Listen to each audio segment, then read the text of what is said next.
So as we're talking about Israel and Palestine and the situation that's continuing, um, I just want to reiterate to people that the situation we're seeing right now, the catastrophe of the genocide, the complete wipeout of Gazan territory, these, bombs are just decimating across neighborhoods, making it uninhabitable, making it unlivable, how the death toll of children and innocent civilians are continuing to rise. They're not accounting for that. And they keep telling us that this is about, October 7th, October 7th. It's about, saving the hostages. It's about defense, even though that is not the intention of this. We know this going further, exploring the situation. And this brought into detail that caught my eye that I think people should be aware of is that Israel not only is slaughtering the most of Palestinian children, but also Israel has the world's only children military prison. Now, it's not the same as a juvenile hall. I just want to make that clear. It's not the same as your, county juvenile hall that arrests minors for crimes of mischief or whatnot. As Rosbani reports out, they have been routinely beaten, tortured, and raped. These courts have conviction rates of 99.7%. And he links to a video here. This is from a newscast by the ABC in Australia, not the ABC in America, but the ABC reported on this. And this is back many years ago. This is back, I think, in 2010, before October 7th, before any of the current situation that we have right now. This is what they were doing to Palestinian children that many have cried out, that many have called out the Israelis' occupation since the insurrection of an Israeli state. And this is what people have used as a statement as part of their motion to help the Palestinians by refusing to go along with the Israeli genocide and call for a ceasefire. So listen to this. After interrogation, children are brought here for trial. Ophir military prison near Jerusalem. The army would not let Four Corners film inside. I've been behind these walls 3 times. I saw children shuffling across the courtyard, handcuffed and shackled. Some hearings lasted 60 seconds. I saw one boy shout the name of his prison so his mother would know where he was being held. I saw the judge convict some children without even once looking at them. Through it all, what I saw was a conveyor belt of convicted children. I think perhaps to give you some indication of how efficient from a military perspective this system is. According to the military court's own records, their annual report, the courts have a conviction rate of around 99.74%.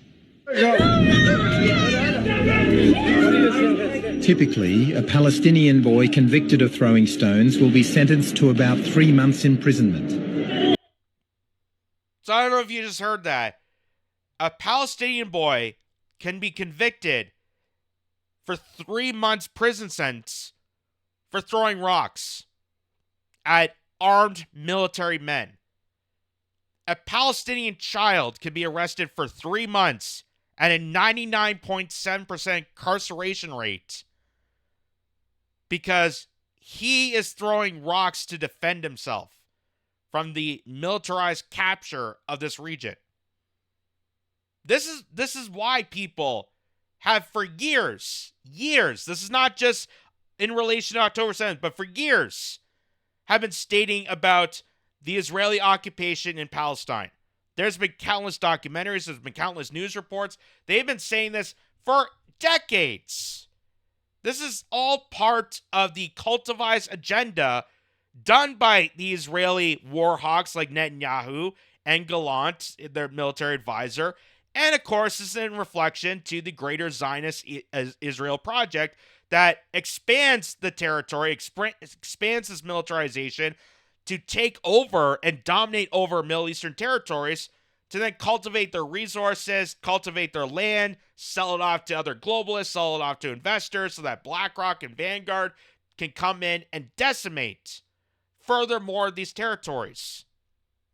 And they're incarcerating children for throwing rocks at Israelis who have tanks that are swarming in and cutting off resources. You're charging little kids with rocks. The United Nations Children's Agency, UNICEF, last year released a scathing report on Israel's system. It found that Palestinian children had been threatened with death, physical violence, solitary confinement, and sexual assault against themselves or a family member. The report found that ill treatment was widespread, systematic, and institutionalized throughout the system, from the moment that the child was arrested right up until the sentencing process. Last month, under pressure from human rights groups, Israel stopped the long-standing practice of keeping children overnight in outdoor cages. Children had been kept freezing in the cages during snowstorms.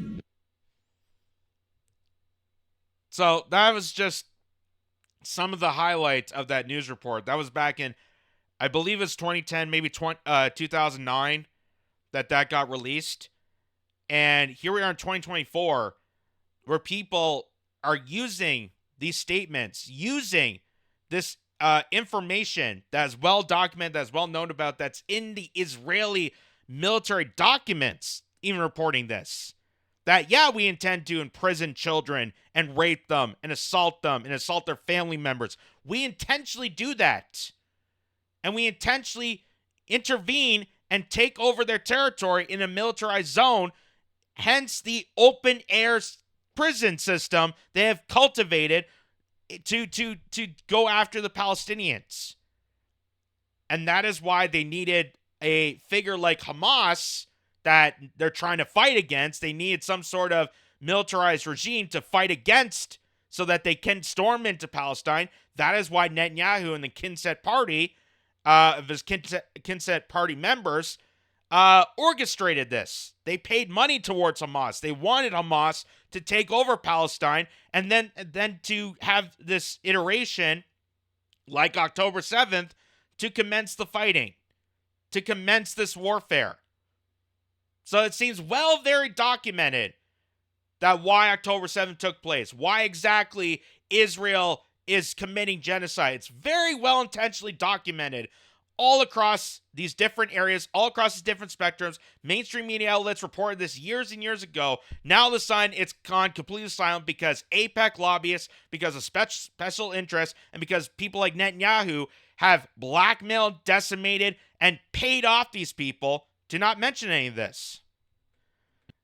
So there's an article that goes to this, and this is from the Defense for Israel, or Defense for Children International Palestine. And they say Israeli forces detained record number of Palestinian children without charge. This is from April of 2024. They say Israeli forces are detaining 61 Palestinian children in administrative detention.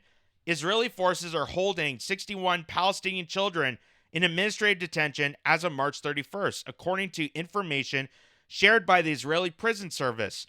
This is a record number since the DCIP began monitoring children administration detainees in 2008.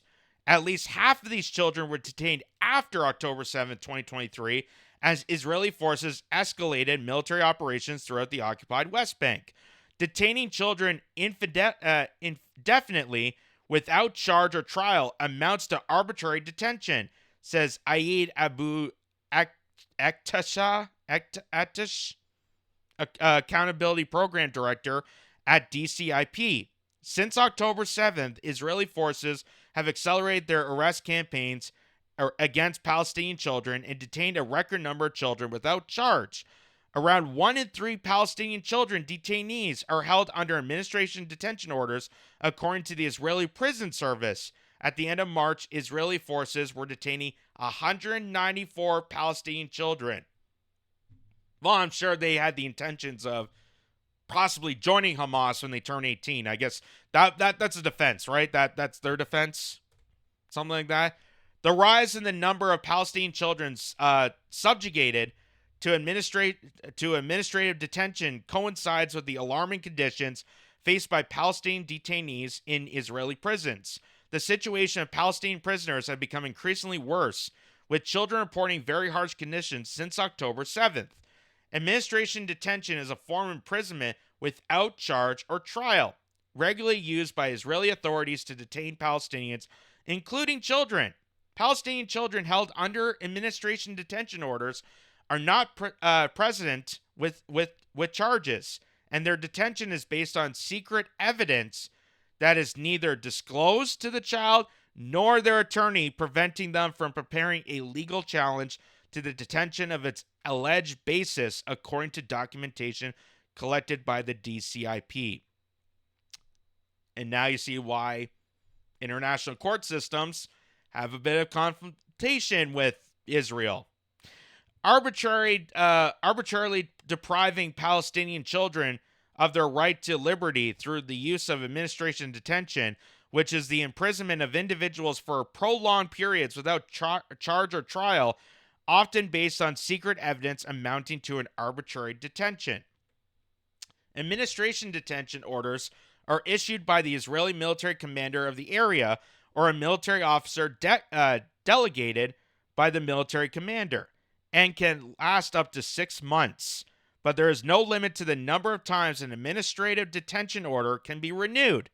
The orders are approved by military court judges, giving the illusion of independent legal oversight, yet Israeli military courts fail to meet international standards for independence and impartiality because military court judges are active duty or reserve officers in the Israeli military. Just like how certain individuals will say, well, they're allowed to do this bombing, they're allowed to do this genocide because we took it up with the courts. We got a judge to approve the bombing. What kind of judges approved the bombing? Israeli judges. People within the IDF who happen to have a law degree. Yeah, you're allowed to go bomb this territory. That didn't take up with international court rulings. That didn't take up with any documented real logistical courts to allow them to do that. They just did it with themselves. Just like how companies will self-investigate for their crimes. Yeah. In October 2015, following a 3-year suspension of the practice, Israeli authorities began arresting and imprisoning Palestinian children without charge pursuant to administration detention orders. Administration detention is permanent in strictly limiting circumstances in only the most exceptional cases for imperative reasons of security when there is no other alternative. The practice should never be used as an alternative to filing charges or as a general deterrent for future activity. You mean kids throwing rocks? That future activity deterrent away from children that don't want to be swept up and blown up or took into this prison to be raped? So here is Candace Owens. Candace Owens, who is a big predominant figure, when she came out in support of a ceasefire, support of ending the genocide, this caused a shockwave to a lot of people on the right-wing media, especially people like Ben Shapiro, who are notoriously on the support of this genocide. He's a Zionist supporter, definitely has some infiltration with the Mossad. Candace Owens being one of those key predominant figures to be against that. She was ousted by them, and she's now doing her independent media, which is why she's about to say what she's about to say here, and calling out these phonies, calling out people like Ben Shapiro and Steven Crowder and Jordan Peterson and so many other right-wing figures who are supposed to be this anti-woke, the pro-free speech, pro-life, pro-family, all these values that people take for granted, especially people in the MAGA conservative worlds, which I thought, this would come up to those values. I thought that maybe being pro-life and being pro-family would explain to people why you shouldn't be supportive of this genocide. But some people are still complacent to this. And it's just an absolute hypocrisy, as Candace Owens is going to say here. Listen. The numbers now above tens of thousands of children that have been slaughtered is not only an American value, it's a conservative value, it is a Christian value. And to the hypocrites and the spineless people who can't say that, they have no place in our future government. I truly do believe that.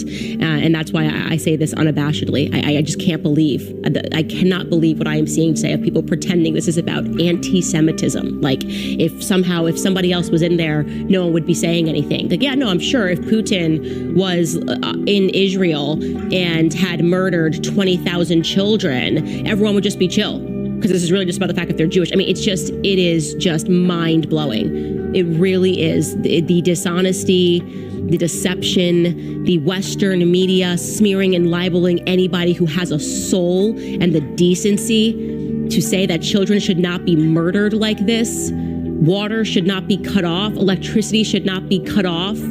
You have Doctors Without Borders saying they've never seen anything like this. They went over there. They've been in multiple war zones, saying that, writing pieces, op-eds, saying this is not a war zone. This is not a war zone. This is a genocide.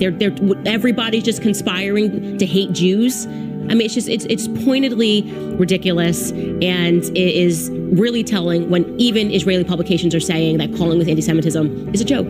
It just is a joke. And I am proud of myself for being on the right side of this thing. And I'm embarrassed. I am so embarrassed that I ever had anything to do with the woke right. I didn't know they were woke on this issue. Like it took October 7th and all of this happening for me to see their true colors. And I am so embarrassed I had anything to do with these people. I really am. And I will not allow them to forget this. I will not allow them to forget that they stood on platforms, called themselves pro-life, called themselves anti-woke, collected money, went out to donors, asked for investments. And then when it actually mattered, they shirked. They shirked their responsibility. They completely cowered. And to think that the majority of people are men, it's even more sickening to me, to be honest with you. It's even more sickening. So that was a powerful statement. That's a powerful statement. And the fact that Candace Owens is calling these people out, like she said there, she's not going to let this down.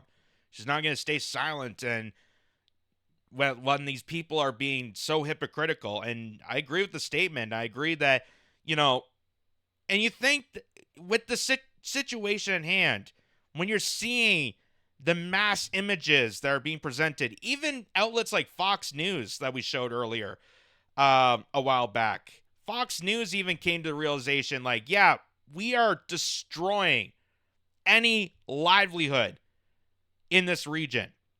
This is not an act of defense. This is an act of total destruction. This is annihilation. This is a complete wipeout of all communities surrounding in Gaza and in the West Bank and into Lebanon, which was the whole intention of why they went to these countries. They want to eradicate these people. They want to wipe out the people as much as possible.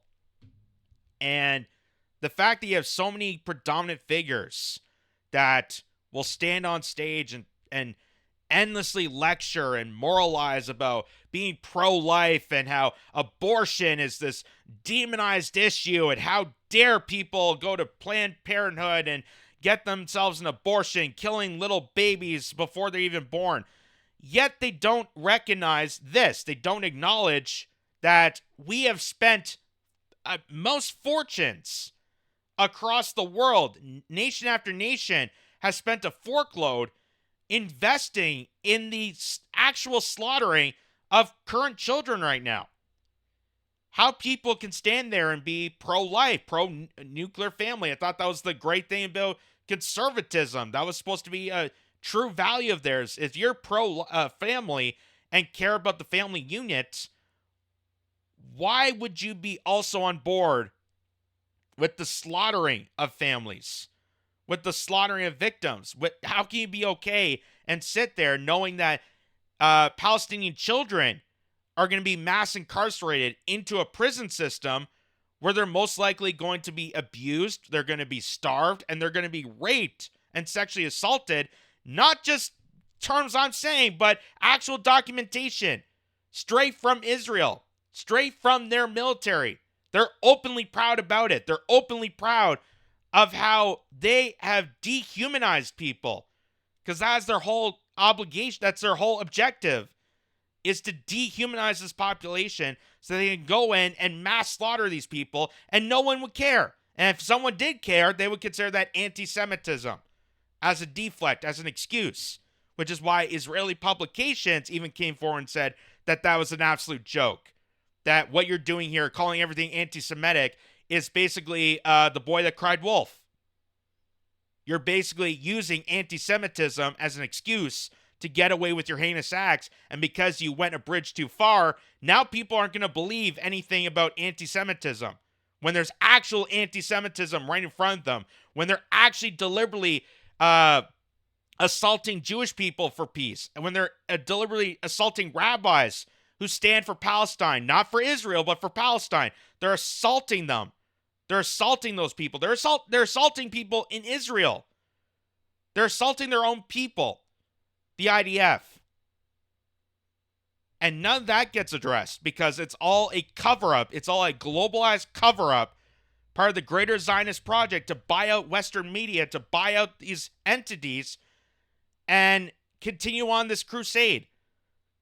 And that's why Candace Owens, being an independent, not being part of the Daily Wire mesh-up of all these Zionist, full-forth bloodthirsty warlords, can say this openly and just be full front and honest and say, I'm not going to let this stand. I'm not going to let this stand because values, your values that you preach to people are completely just the opposite of being part of this genocide. Like, if you truly are a Christian, pro-life, pro-family man, or a pro-family woman, or a pro-family whoever you are, if you truly have concerning Christian values, or even if you're a MAGA person, and this is where I reach out to the MAGA crowd that voted in for Donald Trump, where's your call to action? If you truly are for making America great again, making America great and first again, where's your call to action? Where's your call to let Donald Trump and his cabinet know, because you know his cabinet is full of a bunch of Zionists, bunch of warlords that want to decimate other territories. When is your call to action to get that administration onto your side, to get that administration back to the campaign roots of being there for Americans? Just like how we should be doing that for Canada. We should be informing and demanding our politicians to be forthful for Canada. And that is the whole intent of the MAGA movement. That's why so many people came forward in support of people like Trump, is because they're sick and tired of this globalization, this weaponization of turning nations into subordinates for endless war that they know is causing catastrophic damage and puts their national security at risk.